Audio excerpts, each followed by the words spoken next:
Hello everyone, ये video specially मेरे paid group members के लिए है। इस वीडियो में हम निफ्टी का एनालिसिस करके ये प्रेडिक्ट करने की कोशिश करेंगे कि निफ्टी और कितना फर्दर फॉल कर सकता है और कितना टाइम लगा सकता है एक बॉटम क्रिएट करने में।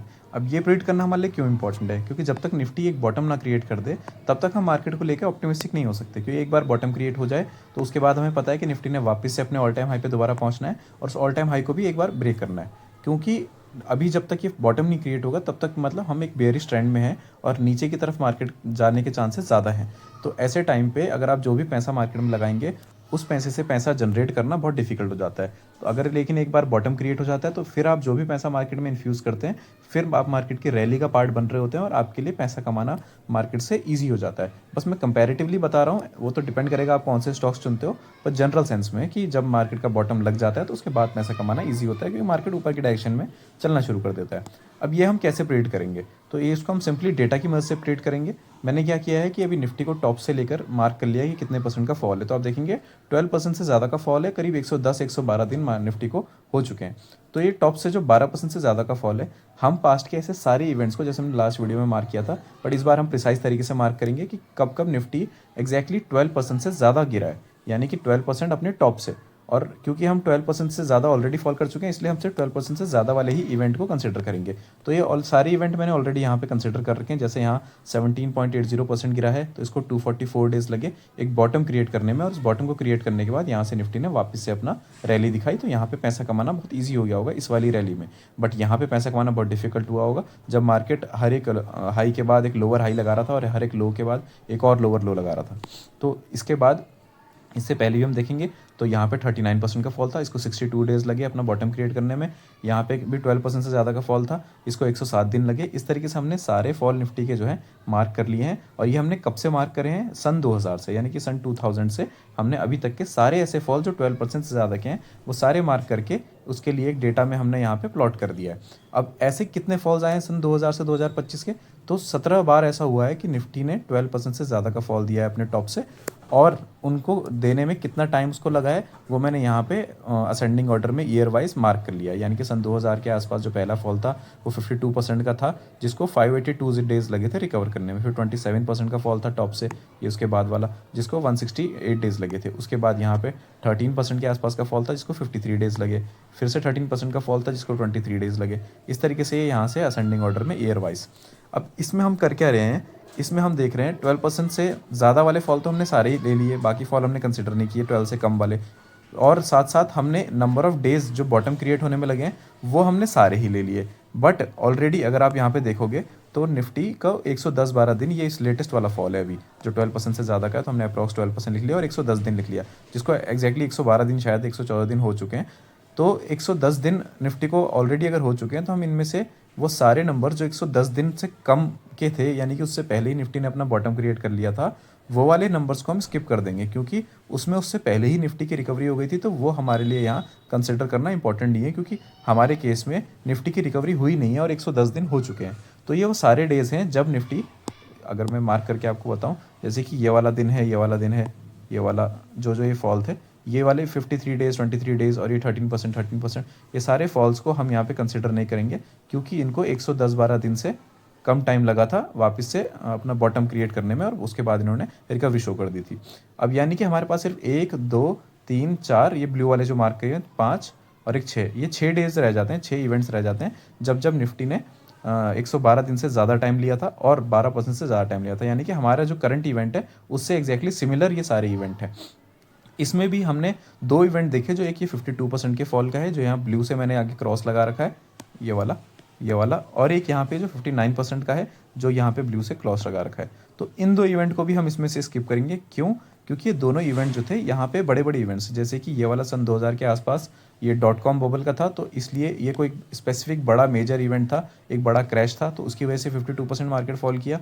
और ये भी एक बड़ा इवेंट था, 59% जहाँ है फॉल किया, ये भी हाउसिंग वाला एक बबल था, वो बस्ट हुआ था, उसकी वजह से यहाँ पे 59% का मार्केट में फॉल आया। तो ये कुछ अनइवन से इवेंट थे जो once in a lifetime वाले, ऐसा आप कह लो कि कभी कभार वाली इवेंट है जिसको हम अपने इस डेटा में कंसिडरेशन में नहीं लेंगे, क्योंकि फ़िलहाल ऐसी कोई भी चीज़ नहीं हो रही है, कोई ऐसा क्राइसिस नहीं आ रखा है कि जिसकी वजह से हम इनको कंसिडर करें। अब आप सोचेंगे कोविड वाला का वो भी था, उसको भी हमें स्किप करना चाहिए। हम उसको भी स्किप करते, बट वो पहले ही स्किप हो गया। वो ये वाला फॉल था 39% के आसपास, क्योंकि वो 62 डेज़ में ही रिकवरी वहाँ से बॉटम मार्केट ने अपना बना लिया था, इसलिए हमने उसको पहले ही कंसिडरेशन में नहीं लिया।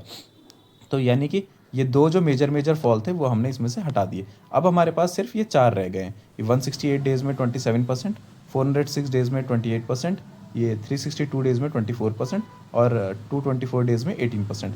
सिर्फ ये चार ऐसे फॉल हैं जो हमारे करंट जो फॉल हैं उसके अकॉर्डिंग ही हैं, यानी कि 110 दिन से ज़्यादा हो गए हैं और 12% से ज़्यादा के ये फॉल हैं, क्योंकि करंट फॉल भी हमारा ऐसा ही है। अब हमने इन सारे फॉल्स में देखा कि एवरेज निफ्टी ने कितना परसेंटेज से फॉल किया था।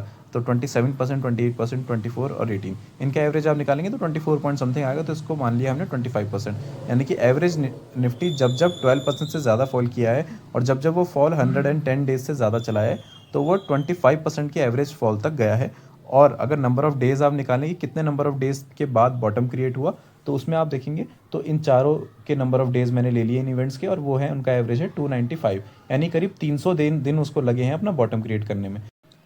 तो इससे हम ये समझे कि निफ्टी अभी करंटली 12% से प्लस के फॉल में है और करीब 112 दिन के आसपास निफ्टी हो गए हैं, यानी कि करीब इसको 4 महीने के आसपास हो गए हैं और 12% से फॉल कर चुका है ऑलरेडी, 12% प्लस से। अब इन इवेंट्स के हिसाब से जो इसका एवरेज फॉल जाता है, जब भी ये 12% से ज़्यादा का फॉल करता है और 112 दिन से ज़्यादा लगाता है बॉटम क्रिएट करने में, तो निफ्टी करीब यहाँ से 25% तक फॉल करता है ऑन एन एवरेज, जैसे हमने ऊपर इन चारों इवेंट्स के एवरेज से समझा। और नंबर ऑफ़ डेज़ में ऑन एन एवरेज 295 डेज़ लेता है अपना एक बॉटम क्रिएट करने में, यानी कि ये पूरा है आपका 6 महीना इसमें और रहता है, 10 महीने के आसपास, 300 डेज़ यानी कि 10 महीने। तो इसमें 6 महीने के आसपास निफ्टी और जो है ले सकता है ऑन एन एवरेज, और इसके हिसाब से करीब 13% का फर्दर निफ्टी में और फॉल आ सकता है और 6 महीने का टाइम और ले सकता है रिकवरी, मतलब अपना बॉटम क्रिएट करने में, और उसके बाद से निफ्टी रिकवरी दिखा सकता है। तो ये हमारे पास मैक्सिमम टाइम आ गया पुराने डेटा के हिसाब से कि अगर हम सबका एवरेज लेके चले तो 13% तक निफ्टी और फर्दर फॉल कर सकता है, 6 महीने और ले सकता है। बट इस डेटा से एक बात और समझनी है आपको कि ये एग्जैक्ट नंबर नहीं है कि आपको 13% निफ्टी करेगा ही करेगा फॉल, क्योंकि ज़्यादा चांसेस है निफ्टी 13% तक फॉल ना करे, क्योंकि फिलहाल इतना ज़्यादा नेगेटिविटी मार्केट में है नहीं जितनी उन पास्ट इवेंट्स में रही है अगर आप उनको स्टडी करेंगे। तो ऐसा क्यों? क्योंकि हाईली डिपेंडेंट होता है मार्केट ऐसे सिनेरियो में कि ओवरऑल इवेंट्स, ओवरऑल न्यूज़ कैसी रहती है। ओवरऑल अगर न्यूज़ थोड़ी बेरिश आएगी तो मार्केट भी थोड़ा बेरिश रहेगा और हो सकता है 13% तक चला जाए और 6 महीने भी ले ले। लेकिन अगर न्यूज़ ज़्यादा बेरिश नहीं रहती है तो मार्केट उससे पहले ही रिकवरी भी दिखा सकता है। तो फिलहाल हमारे डेटा के हिसाब से हमें इतनी चीज़ों के लिए प्रिपेयर रहना चाहिए अगर 13% और मार्केट फॉल करता है, और करीब 6 महीने तक और हमें मार्केट से ज़्यादा उम्मीदें नहीं लगानी चाहिए, क्योंकि पास डेटा ये दिखाता है जब जब इतने परसेंट से ज़्यादा फॉल हुआ है तो करीब 6 महीना और इसके बाद फॉल चला है, यानी कि टोटल करीब 10 महीने के आसपास चला है।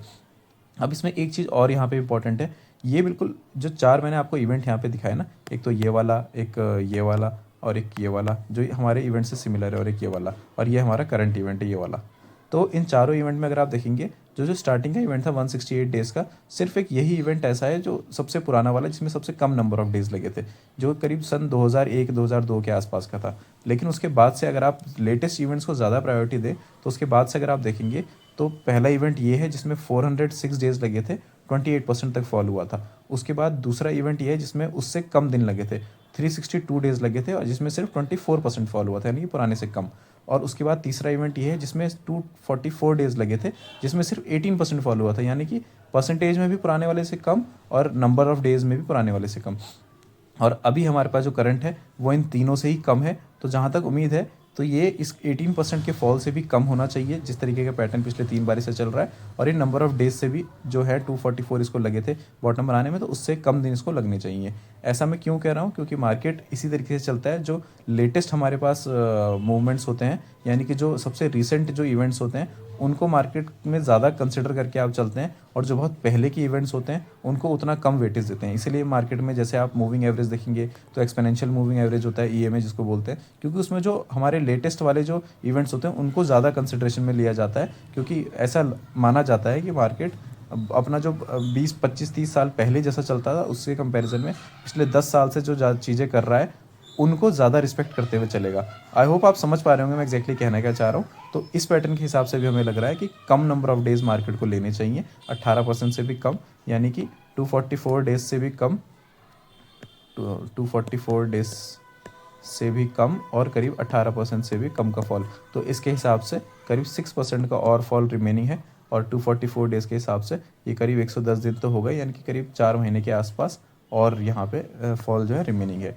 तो 6 डेज़ और 4 महीना एक बेटर नंबर होगा, 6% और 4 महीना, कि इतने तक निफ्टी और टाइम ले सकता है और फॉलो हो सकता है अपने बॉटम क्रिएट करने में। और एवरेज आपको मैंने बता दिया 13% और 6 महीना। ये पास डेटा के हिसाब से पूरा हमने कंक्लूजन पे पहुँचे हैं। बाकी कैसे कैसे ओवरऑल इवेंट्स आसपास रहते हैं उसको भी हमें कंसिडर करते हुए चलना पड़ेगा, वो तो जैसे जैसे आगे चीज़ें होंगी प्रोग्रेस तो हमें दिखता रहेगा। फिलहाल आज के लिए इतना ही था। आई होप आपको इस वीडियो में कुछ इन्फॉर्मेटिव लगा हो। अगर आपको लगा है इस डेटा का आप अपने किसी तरीके से यूज़ कर सकते हैं तो कीजिए। आपको लगता है इस डेटा में कुछ फैक्टर्स को और इंक्लूड करना चाहिए तो आप मुझे कमेंट्स में वो चीज़ बता सकते हैं। बाकी आज के लिए इतना ही।